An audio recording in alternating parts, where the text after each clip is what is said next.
విధానం ఆ విధానాన్ని అమలు చేయడమే నా బాధ్యత. మా ఉప ముఖ్యమంత్రి బట్టి విక్రమార్క గారి బాధ్యత. రాహుల్ గాంధీ గారు ఏ సూచన చేసినరో 100% అమలు చేయడం మా బాధ్యత.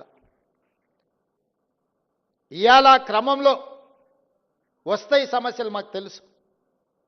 ఆ సమస్యల్ని పరిష్కరించుకుంటూ ముందుకు వెళ్తాం. సమస్య వచ్చినప్పుడు, సమస్య మీద మేము కొట్లాడినప్పుడు మీరు అండగా నిలబడాల్సిన నైతిక బాధ్యత మీ వైపున ఉన్నదని చెప్పి నేను భావిస్తున్న ఈ వేదిక మీద నుంచి మీకోసమే నిలబడి కొట్లాడినప్పుడు నైతికంగా మీ మద్దతు మాకుంటే మాకింకా ధైర్యం వస్తుంది, దాన్ని అమలు వేగంగా చేయగలము. మీ అందరు అండగా నిలబడాలి. చివరగా ఇంతకుముందు మిత్రులు పొన్నం ప్రభాకర్ గారు చెప్పారు, ఉస్మానియా యూనివర్సిటీ వైస్ ఛాన్సలర్ వస్తే నేను చెప్పిన, ఇప్పుడు గ్రామాలలో ప్రభుత్వం దగ్గర భూములు లేవు. అసైన్మెంట్ పట్టాల పేరు మీద ఎస్సీలకో ఎస్టీలకో బీసీలకో ఇవ్వడానికి ప్రభుత్వం దగ్గర ఆర్థిక వెసులుబాటు లేదు. కావలసినంతగా కార్పొరేషన్ల నుంచి మీకు సహాయం చేయడానికి ప్రభుత్వానికి ఉన్న చిత్తశుద్ధి ఒక్కటే, మీరు బాగుపడాలి, మీ తలరాతలు మారాలి అని అంటే చదువు ఒక్కటే పరిష్కారం. అందుకే young India integrated residential schools SC ST BC minority పిల్లల్ని ప్రతి నియోజకవర్గంలో 200 కోట్ల రూపాయలతో ఈరోజు డైట్ ఛార్జెస్ కానీ కాస్మెటిక్ ఛార్జెస్ కానీ పెంచి విద్య ఒక్కటే మీ జీవితంలో మార్పు తీసుకొస్తుంది, మీ తలరాతలు మారుస్తుంది. ఇబ్రహీంపట్నం దగ్గర ఉండే మధు యాస్కి గారు ఈరోజు అమెరికాకి వెళ్ళి ఒక గొప్ప న్యాయ కోవిదుడు కాగలిగిండంటే చదువుకోవడం వల్ల కాగలిగిండు. బట్టి విక్రమార్క గారు ఉప ముఖ్యమంత్రి అయిందంటే చదువుకోవడంతోనే అయిండు. పెద్దలు కేశవరావు గారు మాకందరికీ ఆదర్శప్రాయుడు అయిందంటే చదువుకోవడం వల్ల అయ్యిండు. ఈరోజు పొన్నం ప్రభాకర్ మంత్రి అయిందంటే చదువుకోవడం వల్ల అయ్యిండు. ఇక్కడున్న యువకులకు నా సూచన ఒక్కటే, చదువు ఒక్కటే మన తలరాతను మారుస్తుంది. మీకు నాణ్యమైన చదివిచ్చి మీ అర్హత తగ్గ ఉద్యోగాన్ని ఇచ్చే బాధ్యత కాంగ్రెస్ ప్రభుత్వం తీసుకుంటుంది. ముఖ్యమంత్రిగా నేను తీసుకుంటా. మీరు మా కుటుంబ సభ్యులు. నేను ఎస్సీ వర్గీకరణ చేసినప్పుడు మా మాదిగ సోదరులు, మా మాదిగ బిడ్డ, మా మాదిగ సోదరుడు ఒకవేళ ముఖ్యమంత్రి ఉంటే మాకు ఎంత న్యాయం జరుగుద్దో, రేవంత్ అన్న ఉంటే కూడా మాకంత న్యాయం జరిగింది. 59 ఉపకులాలకు న్యాయం జరిగిందని మాదిగ సోదరులు వాళ్ళ సామాజిక వర్గంలో నన్ను సభ్యత్వం ఇచ్చింది. ఇవాళ సర్దార్ సర్వాయి పాపన్న విగ్రహమే కాదు, బలహీన వర్గాల కోసం ఒక మంచి పని చేస్తే గౌడ సోదరులలో కూడా మహేష్ గౌడ్ గారు నాకు సభ్యత్వం ఇచ్చాడు. సంతోషం. మా పండుగ సాయన్న గురించి చర్చించినప్పుడు, ప్రస్తావించినప్పుడు మా వాకిటి శ్రీహరిని ముదిరాజ్ సోదరుల నుంచి మంత్రిని చేసినప్పుడు నాకు మా ముదిరాజ్ సోదరులు కూడా అందులో సభ్యత్వం ఇచ్చిండ్రు. నేను ఎందుకు చెప్తున్నా అంటే నా బాధ్యత. రాహుల్ గాంధీ గారు ఏం కోరుకుంటున్నారో, ఈరోజు పిసిసి ప్రెసిడెంట్ కావచ్చు, మంత్రి కావచ్చు, క్యాంపెయిన్ కమిటీ చైర్మన్ కావచ్చు, పబ్లిక్ సర్వీస్ కమిషన్ చైర్మన్గా బుర్రా వెంకటేశంని ఐఏఎస్ చదివిండు కాబట్టి ఆయన వేయగలిగినాం. మా సోదరిమణి శారదని మహిళా కమిషన్ చైర్పర్సన్ వేయగలిగినామంటే చదువుకున్నది కాబట్టి వేయగలిగినాం. ఇవాళ ఒక Venkatesh Goud public service commission chairman అయినా, ఒక పొన్నం ప్రభాకర్ గౌడ్ మంత్రి అయినా, ఒక మహేష్ గౌడ్ పిసిసి ప్రెసిడెంట్ అయినా, మధు యాస్కి గౌడ్ గారు క్యాంపెయిన్ కమిటీ చైర్మన్ అయినా, యువకుడు శ్రీకాంత్ ఈరోజు కమిషన్ చైర్మన్ సభాధ్యక్షత వహించిందంటే చదువు ఒక్కటే కారణం. మీ అందరికీ నా సూచన ఒక్కటే, ఇవన్నీ కూడా మీరు నిలబడాలి, నిలదొక్కోవాలి, మీ తలరాతలు మారాలి. మీరు డాక్టర్లు, లాయర్లు, ఇంజనీర్లు కావాలి, ఐఏఎస్లు, ఐపీఎస్లు, ఐఎఫ్ఎస్లు అయి రాజ్యాధికారంలో భాగస్వాములు కావాలి, రాజ్యాన్ని పాలించాలి. బడుగు బలహీన వర్గాలకు రాజ్యాధికారం వచ్చినప్పుడు ఈ సమాజం బాగుపడుతుంది. ఈ తెలంగాణ రాష్ట్రం 10 ఏళ్లలో $1 ట్రిలియన్ ఎకానమీ కావాలన్నా 2047కు $3 ట్రిలియన్ ఎకానమీ కావాలంటే మీరందరూ చదువుకోవాలి. డాక్టర్లు, లాయర్లు, ఇంజనీర్లే కాదు, ఐటీ ప్రొఫెషనల్స్ కావాలి. అప్పుడే ఈ రాష్ట్రం యొక్క ఆర్థిక వ్యవస్థ నిలదొక్కుంటుంది.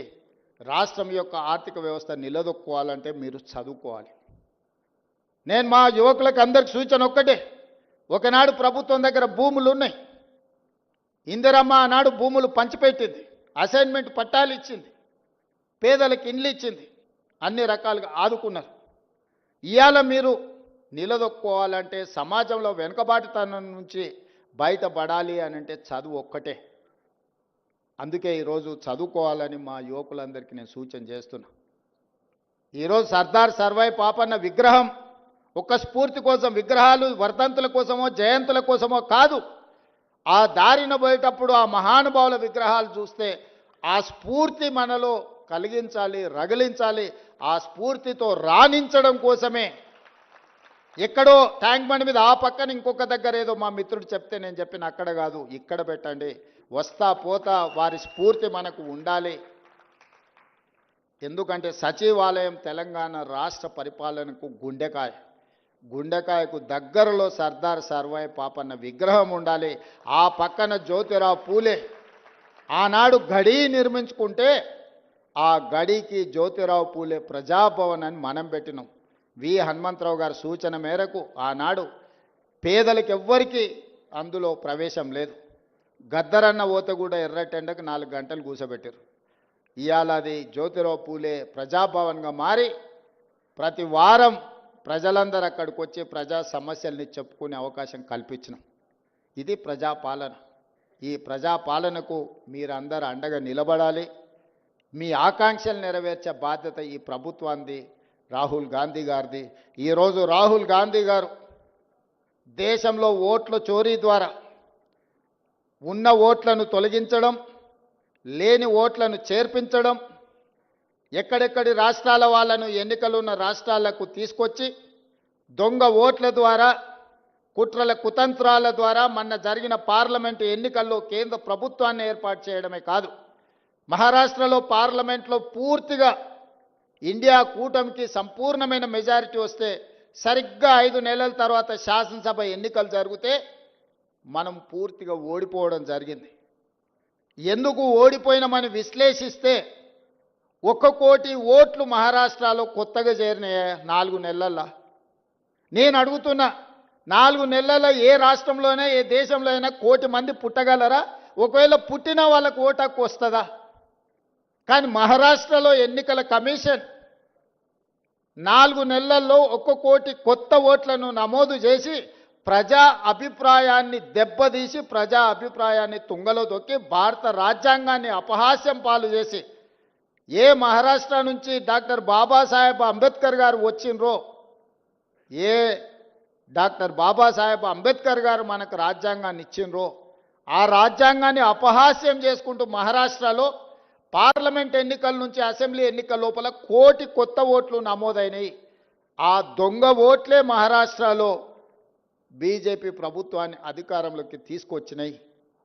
మొన్న కర్ణాటకలో చూస్తే ఒక పార్లమెంట్లో ఒకే ఒక్క మహదేవ్పుర అనే అసెంబ్లీలో 1,14,000 ఓట్లు 6 నెలల్లో నమోదు చేయించారు కొత్తవి. ఆ 1,14,000లలో 1,00,000 ఓట్ల పైన మెజారిటీ, 6 అసెంబ్లీలలో కాంగ్రెస్కు మెజారిటీ వస్తే ఒక్క దాంట్లో 1,00,000 ఓట్ల పైన బీజేపీకి మెజారిటీ వచ్చి ఆ సీటు బీజేపీ గెలిచింది. ఇట్లా దేశం నలుమూలల ఓట్ల చోరీ జరుగుతుంది. బతుకున్నోళ్లను లక్షలాది మందిని బీహార్లో చచ్చిపోయినట్టు రాసిరు, లేనోళ్లను ఉన్నట్టు రాసిరు. బీహార్లో 65 లక్షల ఓట్లు ఉన్న పలంగా తొలగించారు. ఇప్పుడు ఎన్నికలు వస్తున్నాయి బీహార్లో. 65 లక్షల మంది బతుకున్న ప్రజల్ని, ఆ రాష్ట్ర ప్రజల్ని 65 లక్షల ఓట్లు తొలగించారు. రాహుల్ గాంధీ గారు లెక్క తీసిండు. ఈ 65 లక్షల మంది ఎక్కడికి పోయినరు? దేశంలో లేరా? దేశం విడిచిపోయినరా? దేశంలో చచ్చిపోయినరా? చాలామంది చచ్చిపోయినరా అంటే సుప్రీంకోర్టుకు, ఎన్నికల కమిషన్ దగ్గరికి వీళ్ళు బతుకున్నారా, చచ్చిపోలే అని మనుషులను తీసుకొచ్చిండు. వీళ్ళు దయ్యాలు కాదా? మనుషులే, మీరు దయ్యాలుగా అనుకుంటారేమో అని మనుషులను తీసుకొచ్చి ఎన్నికల కమిషన్ ముందర పెడితే ఈరోజు ఎన్నికల కమిషన్ దానికి సమాధానం చెప్పకుండా రాహుల్ గాంధీ గారు నువ్వు అఫిడవిట్ ఇయ్యని అంటారు. తప్పు చేసింది నువ్వైతే తప్పును ప్రశ్నించిన రాహుల్ గాంధీని అఫిడవిట్ అడుగుతున్నారంటే ఎన్నికల కమిషన్ నిన్న మాట్లాడింది చూసిండ్రు. అందుకే ఈరోజు నిన్నటి నుంచి సెప్టెంబర్ 3 తారీఖు వరకు బీహార్లో రాహుల్ గాంధీ గారు 1300 కిలోమీటర్ల పాదయాత్ర చేస్తున్నాడు. బీహార్ రాష్ట్రంలో దొంగిలించిన ఓట్లను తిరిగి ప్రజలకు ఇవ్వాలని, ప్రజల యొక్క ప్రాథమిక హక్కు ఓటు. డాక్టర్ బాబాసాహెబ్ అంబేద్కర్ పేదోడికైనా పెద్దోడికైనా రాజుకైనా పేదకైనా ఒకే విలువైన ఓటు హక్కు ఇచ్చిండు. ఆ ఓటు హక్కును దొంగిలించే అధికారం ఎవ్వరికి ఇవ్వలేదు. ఆ ఓటు హక్కును దొంగిలించడానికి ఎవ్వరు ప్రయత్నం చేసినా వాళ్ళు ఊచలు లెక్క పెట్టాల్సిందే అని రాహుల్ గాంధీ గారు చెప్పినారు. రాహుల్ గాంధీ గారు బీహార్లో ఈరోజు 65 లక్షల ఓట్లు తొలగించడం ద్వారా పేదల యొక్క ఓటు హక్కును దొంగిలించిన వాళ్ళని శిక్షించడానికి పాదయాత్ర చేస్తుండు. తొందరలోనే నేను మా పిసిసి అధ్యక్షుడు డిప్యూటీ సీఎం గారు అక్కడికి వెళ్ళి